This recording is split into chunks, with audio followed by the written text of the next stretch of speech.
West Bengal বোর্ডের নবম শ্রেণীর ছাত্রছাত্রীদের বাংলা সহায়ক পাঠের ক্ষেত্রে সত্যজিৎ রায়ের লেখা করভাস গল্পটি সেকেন্ড সামেটিভ ইভ্যালুয়েশনের ক্ষেত্রে তোমাদের সিলেবাসের অন্তর্ভুক্ত রয়েছে। এই গল্পটির উপর থেকে আজকে তোমাদের কাছে দুটি 3 নম্বরের প্রশ্ন এবং দুটি 5 নম্বরের প্রশ্ন আলোচনা করতে চলেছি।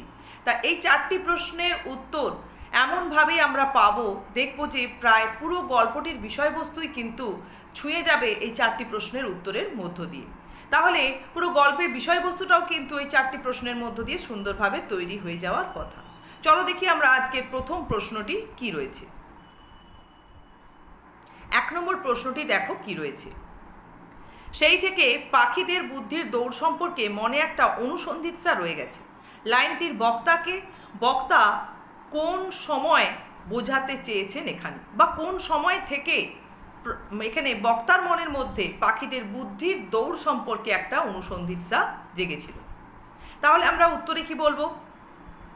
উদ্ধৃত অংশটির বক্তা হলেন সত্যজিৎ রায়ের লেখা করভাস গল্পের অন্যতম কেন্দ্রীয় চরিত্র প্রফেসর শঙ্কু। এটা গেল প্রথম প্রশ্নের উত্তর। এরপরে আমরা কি বলবো? আলাদা প্যারা করে এর উত্তর লিখবে দ্বিতীয় অংশটি। প্রফেসর শঙ্কুর বহুদিন ধরেই পাখিদের সম্পর্কে একটা কৌতূহল ছিল। তার বাড়িতে একটা পোষা ময়নাও ছিল এবং তিনি নিজে যত্ন করে বেশ কতগুলি বাংলা শব্দ সেই ময়নাটিকে পরিষ্কারভাবে উচ্চারণ করতে শিখিয়েছিলেন। তবে এই বিষয়ে প্রফেসর শঙ্কু মনে করতেন যে পাখিরা কথা বলতে পারলেও তার মানে বোঝে না। কিন্তু একদিন একটি এমন ঘটনা ঘটল, সেই ঘটনা দেখে প্রফেসর শঙ্কু তার ধারণা বদলাতে বাধ্য হলেন। দেখা গেছে যে ভূমিকম্প যেখানে প্রফেসর শঙ্কু নিজে অনুভব করতে পারেননি, সেখানে তার পোষা ময়নাটি অনুভব করতে পেরেছিল। আর এই ঘটনার পর থেকেই পাখিদের বুদ্ধি সম্পর্কে প্রফেসর শঙ্কু বেশ অনুসন্ধিৎসু হয়ে পড়েন। ব্যাস, এটুকুনি হচ্ছে এই প্রথম প্রশ্নের উত্তর। 2 নম্বর প্রশ্নটিতে কি রয়েছে দেখো। কাল তো একটা ব্যাপারে আমি রীতিমতো হকচকিয়ে গেছি, ব্যাপারটি কি ছিল? তাহলে প্রফেসর শঙ্কু যখন তার ল্যাবরেটরিতে অর্নিথন যন্ত্র নিয়ে গবেষণা করছিলেন, তখন কিন্তু সেখানে বেশ কিছু পাখি খাবারের লোভে ভিড় জমাত। তাদের মধ্যে ছিল একটি কাক, যেটি অতি সাধারণই একটি কাক, যে কাকটি প্রফেসর শঙ্কুর কিন্তু দৃষ্টি আকর্ষণ করেছিল। কেননা অন্যান্য আর কোনো পাখিকে বা কাককে তিনি কখনোই পেন্সিল ঠোঁটে করে নিয়ে টেবিলে আঁচড় কাটতে দেখেননি, যেটা কিন্তু সেই সাধারণ কাকটিকে করতে দেখেছিলেন। তাছাড়া যে ঘটনাটি দেখে প্রফেসর শঙ্কু রীতিমতো হকচকিয়ে গেছিলেন, সেটি হলো প্রফেসর শঙ্কুর সেই দৃষ্টি আকর্ষণ করা কাকটি, অতি সাধারণ কাকটি, একটি আধখোলা দেশলাই বাক্স থেকে ঠোঁটে করে একটি দেশলাই কাঠি বের করে নিয়ে কাঠির মাথাটি দেশলাই বক্সের পাশে ঘষতে লেগেছিল। ব্যাস, এটুকুনি হচ্ছে এই প্রশ্নের উত্তর। 3 নম্বর প্রশ্নের উত্তরে যতটুকুনি তথ্য থাকবে ততটুকুনি তোমরা উপস্থাপন করবে। 3 নম্বর প্রশ্নটি দেখো কি রয়েছে। অন্য প্রাণীর তুলনায় পাখির ক্ষমতা আরও বেশি, আরও বিস্ময়কর। এই মন্তব্যের সমর্থনে শঙ্কু কি কি যুক্তি উপস্থাপন করেছেন? এটিতে কিন্তু 5 নম্বর রয়েছে। তাহলে আমরা কাহিনীতে দেখতে পাই প্রফেসর শঙ্কু প্রথমেই তুলে ধরেছেন বাবুই পাখির আশ্চর্য বাসা বাঁধার ক্ষমতা।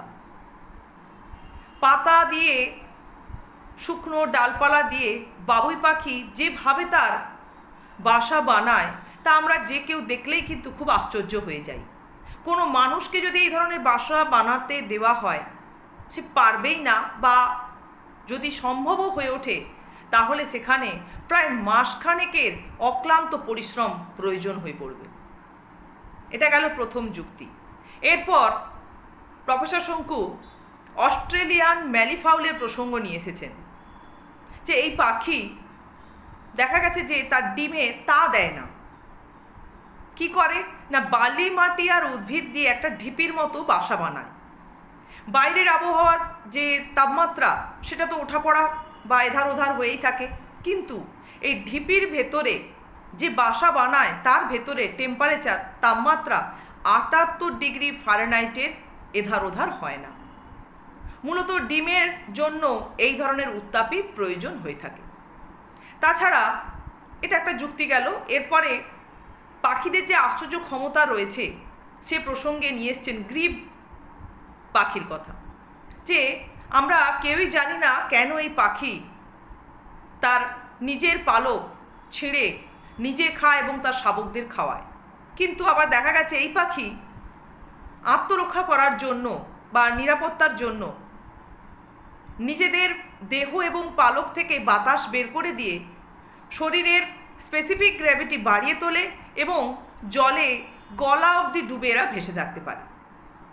এছাড়াও পাখিদের আশ্চর্য ক্ষমতার মধ্যে যাযাবর পাখির দিক নির্ণয় ক্ষমতা, বাজ পাখির শিকার করার দক্ষতা, শকুনের ঘ্রাণ শক্তি, এছাড়া অসংখ্য পাখির যে সঙ্গীত প্রতিভার দিকগুলি তুলে ধরে বোঝাতে চেয়েছেন বা বলতে চেয়েছেন বা এই যুক্তিতেই ঘোষণা করতে চেয়েছেন অন্যান্য প্রাণীদের তুলনায় পাখিদের ক্ষমতা সত্যি অনেক বেশি আশ্চর্যজনক। তা আমরা এখানে এই যুক্তিগুলি উপস্থাপন করব এই উত্তরে। আজকে চতুর্থ প্রশ্নটি দেখো কি রয়েছে। প্রফেসর শঙ্কুর পাখি পড়ানো যন্ত্রটির সংক্ষিপ্ত বিবরণ দাও। যন্ত্রটির মাধ্যমে করভাসের শিক্ষিত হওয়ার যে নজির আমরা গল্পে পাই তা আলোচনা করো। নম্বর রয়েছে 3+2 5। তাহলে প্রথম অংশের উত্তরটি আমরা কি বলবো না, প্রফেসর শঙ্কু খুব সহজ ধারণায় বিশ্বাসী ছিলেন এবং তার যন্ত্রটিও হবে সহজ, এটাই ছিল তার বিশ্বাস। আমরা দেখি তার যন্ত্রটিতে রয়েছে দুটি অংশ বা যন্ত্রটি দুটি অংশে বিভক্ত। প্রথম অংশটি একটি খাঁচা, যে খাঁচার মধ্যে পাখি অবস্থান করবে, যে পাখিকে কিছু শেখানো হবে বা পড়ানো হবে, এবং একটি বৈদ্যুতিক সংযোগের মাধ্যমে দ্বিতীয় অংশটি প্রথম অংশের সঙ্গে সংযুক্ত ছিল। এই দ্বিতীয় অংশ থেকেই বুদ্ধি ও জ্ঞান পাখির মধ্যে চালিত হবে। প্রফেসর শঙ্কু এই যন্ত্রটিকে নাম দিয়েছিলেন অর্নিথন।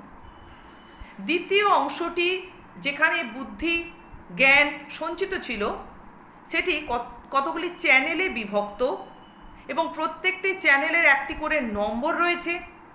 বোতাম টিপলেই সেই অনুযায়ী জ্ঞান বুদ্ধি শিক্ষা পাখির মধ্যে চালিত হবে। তাহলে এটাই হচ্ছে তার সেই যন্ত্রের যে গঠন বা যন্ত্রটি কেমন ছিল, পাখি পড়ানোর যন্ত্রটি তার বর্ণনা। এরপরে আরেকবার দেখো দ্বিতীয় অংশটির প্রশ্নটি কি রয়েছে। যন্ত্রটির মাধ্যমে করভাসের শিক্ষিত হওয়ার যে নজির, মানে করভাস কীভাবে এই যন্ত্রটির মাধ্যমে শিক্ষিত হয়ে উঠল সে বিষয়ে আমাদের এখানে জানতে চাওয়া হচ্ছে। তা প্রফেসর শঙ্কু যখন অর্নিথন যন্ত্রটি তৈরি করছিলেন তার পূর্ব থেকেই, মানে তৈরি করার সময় থেকেই তিনি একটি বিশেষ কাকের পরিচয় পান, যাকেই তিনি পরবর্তী সময়ে করভাস নামে চিহ্নিত করেছেন কাহিনীতে।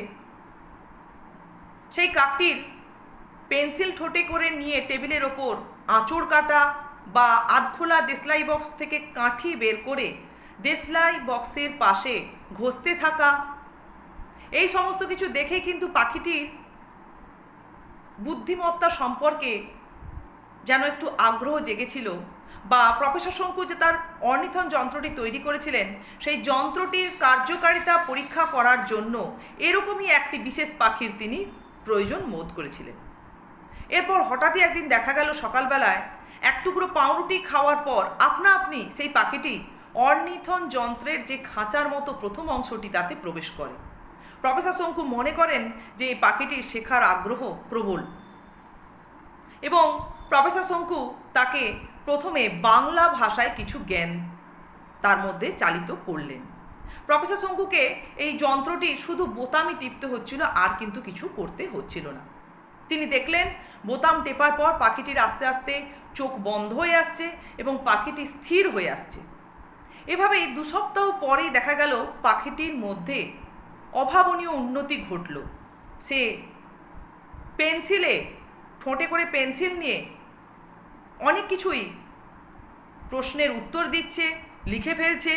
শুধুমাত্র টেবিলের উপর একটি কাগজ ফেলে দিতে হচ্ছে এবং পেন্সিল ঠোঁটে করে নিয়ে সেই কাগজের ওপরে যাকে প্রফেসর শঙ্কু করভাস নামাঙ্কিত করেছেন, সেই করভাস সেই বিশেষ কাক, সাধারণ কাকটি নিজের নাম লিখে ফেলছিল, সহজ যোগ বিয়োগ করছিল, এমনকি বার, সপ্তাহ, মাস সব কিছু সে উত্তর অতি সহজেই দিতে পারছিল।